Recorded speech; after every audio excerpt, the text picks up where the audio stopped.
I study in Madhya International School in Delhi. So today I'm going to talk about how children, or even in some situations adults, can help enhance climate resilience. And understanding this means not only knowing about the climate risks, it also means being prepared, supporting each other, and taking action.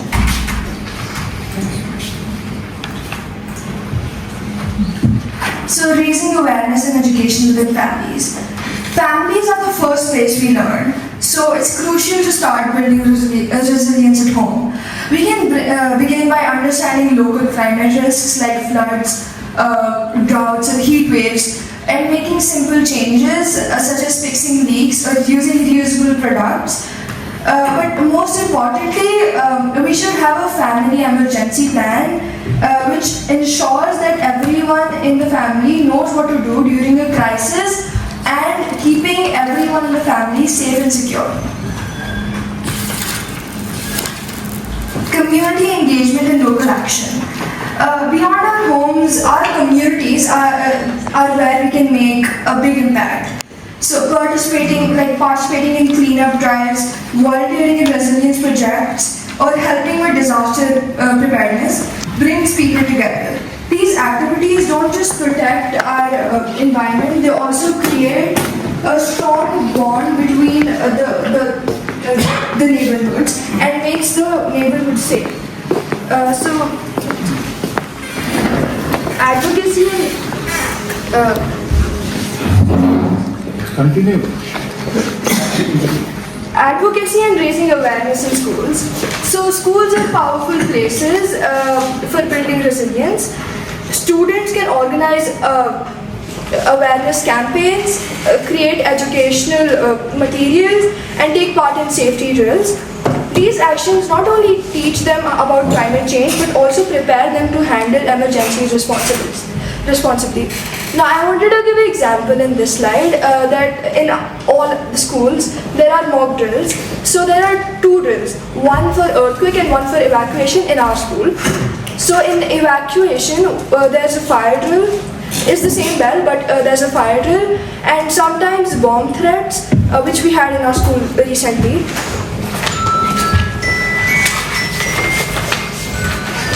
Promoting mental health and emotional resilience. So as Raka discussed yesterday about mental health, it is a very important aspect of our well-being and we should take care of it.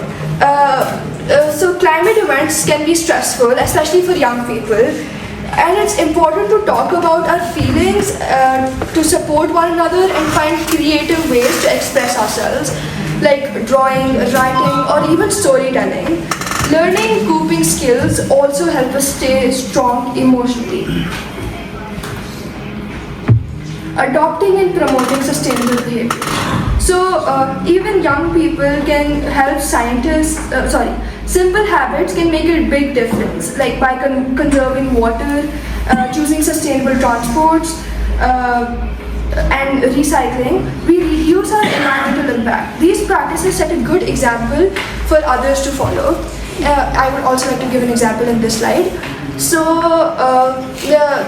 the mess where we all have food, I don't know if you've actually noticed this or not, but when the food is lying and you have to take the food from there, so there's a slogan written, "Khao man bhar, chodo na kan bhar." Right. So this is an example. This is a part of SDG Goal 12, responsible consumption and production. In this, it basically tells us that to consume responsibly, we should consume water and not waste any of it. We should consume food and not waste any of it, etc. Contributing to data collection and observation. So even young people can help scientists by joining citizen science projects like recording local weather patterns. This not only supports research but also teaches us how to observe and understand the environment. So in our school we have this club called Environmental Club, in which this an option, you can go in there or not. I was in there. So we used to search up things for the environment, for the betterment of the environment. We used to also, we have like this farm area in our school where the environment club children plant trees and plants over there. We also plant tomato, I think, a tomato, we plant, what do you call that, onion, yeah.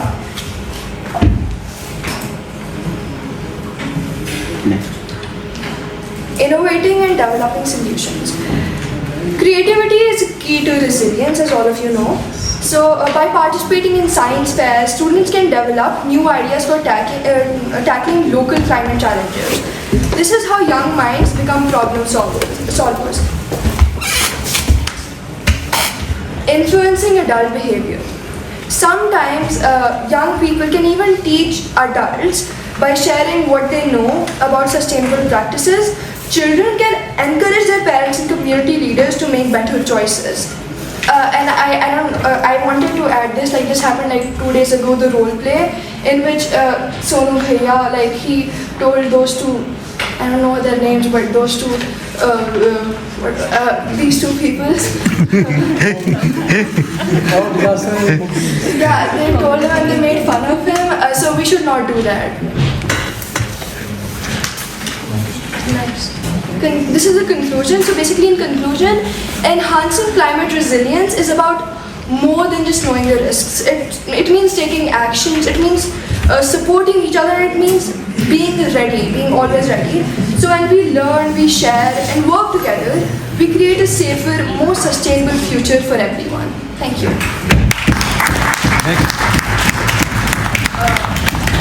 Questions? Audience questions. Just don't have to. Yeah, any questions? What made you think to make a presentation on such an important topic to this audience? Because I think it is a very important thing that we should discuss, because climate change is a very big problem right now.